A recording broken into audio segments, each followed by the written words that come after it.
Morning बच्चों। Good morning. आज हम आपको एक कहानी सुनाएंगे। क्या सुनाएंगे?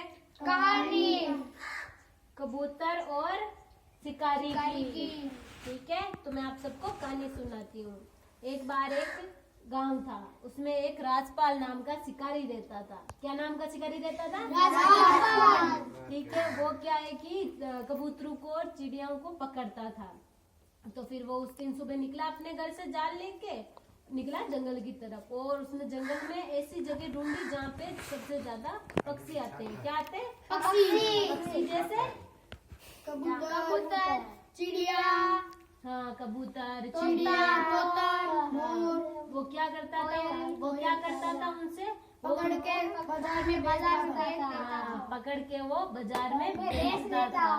तो इसलिए वो क्या है कि गया और वहाँ पे जाके उसने देखा, दाना डाला वहाँ पे उसने जाके। तो कबूतरों ने ऊपर से देखा कि किसी ने दाना डाला। दाना जैसे गेहूं, बाजरा, चावल, ऐसी वहाँ पे उसने डाली थी। फिर वो क्या है कि गया और डाल दिया। तो कबूतरों ने ऊपर से देखा कि नीचे दाना पड़ा है, और वो भागे सब एक बढ़ के। पहले एक आया, फिर दूसरा आया, तीसरा, फिर चौथा, फिर पांचवा। ऐसे आके काफी सारे पक्षी एक जगह आ गए और वो दाना खाने लगे। तभी शिकारी ने मौका देखा कि सभी पक्षी इकट्ठा हो गए। शिकारी ने मौका देखा और शिकारी ने उनके ऊपर जाल फेंक दिया। तब वो आपस में से गुस्सा करने लगे। और शिकारी का नाम क्या था बच्चों? राजपाल। तो वो क्या है कि वो उन पे डाल के फिर वो खाना खाने चला गया था। उसने सोचा कि मैं जब खाना खा के आऊंगा तब इनको लेके जाऊंगा और बाजार में बेच दूंगा। फिर वो गया, निकला वहां से, खाना खाने चला गया। और कबूतर थे जो कि उस जाल में फंस रखे थे, वो आपस में लड़ रहे थे कि तुम्हारी वजह से हम यहाँ आए, या तुम्हारी गलती है हम पकड़े गए, या तुमने ये किया, तुमने वो किया। तो वो आपस में लड़ रहे थे। तभी एक बूढ़ा कबूतर था जो बहुत दूर बैठ के उनको देख रहा था। उड़ के आया उनके पास और उसने कहा कि अगर तुम लोग मेरी बात मानो तो तुम सभी बच सकते हो। तो सभी कबूतरों ने बोला कि हाँ बताओ क्या करना होगा हमें। तो वो बूढ़ा कबूतर बोला कि अगर तुम ऐसे झगड़ते रहे तो तुम सारे पकड़े जाओगे और बेच दिए जाओगे, या तो तुम्हें मार दिया जाएगा या तुम्हें कैद कर लिया जाएगा। तो फिर उन्होंने बोला कि तुम झगड़ा मत करो, सभी साथ में मिलके इस जाल को लेके उड़ जाओ। तभी वो सोचे कबूतर जो सारे फंस रखे थे, उन्होंने सोचा कि अगर हम आपस में झगड़ा करते रहे तो हम तो कुछ नहीं कर सकते।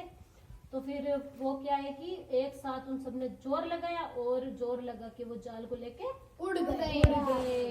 जाल को लेके जब वो उड़े तो हवा से अपने आप वो जाल थी ना वो नीचे गिर गई और वो सब बच गए। और उनको किसने बताया था? कौन था जो उनको ये बता रहा था कि तुम ये लेके उड़ सकते हो? बूढ़ा कबूतर। तो उस बूढ़े कबूतर ने जब उनको समझाया तो फिर वो गए, तो फिर वो बच गए।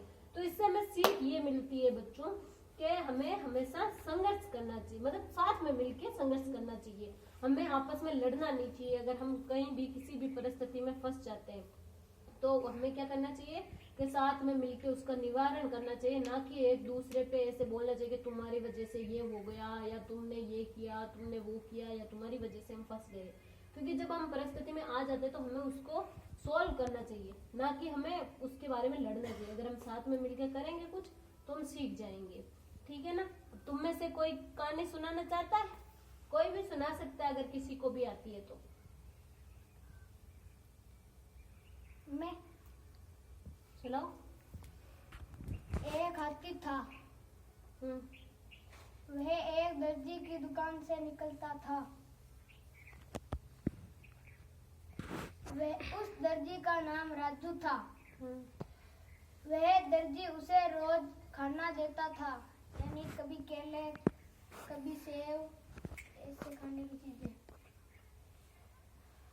तो हाथी रोज वहां तालाब के पास पानी पीने जाता था। एक दिन हाथी दर्जी की दुकान के सामने से निकल रहा था। दर्जी ने उसे खाना देने की बजाय उसकी सूंड में सुई चुभो दी और हाथी को गुस्सा आ गया। वह तालाब पर गया और पानी पिया। फिर गंदा पानी लेकर उस दर्जी की दुकान में फेंक दिया और उस दर्जी की दुकान पूरी खराब हो गई। वह दर्जी बहुत दुखी हुआ। इससे हमें यह सीख मिलती है कि हमें के साथ खिलवाड़ नहीं करना, बुरा बर्ताव बुरा नहीं बर्ताव नहीं करना चाहिए। करना। इस कहानी से हमें ये शिक्षा मिलती है कि हमें किसी के साथ बुरा बर्ताव नहीं करना चाहिए। अगर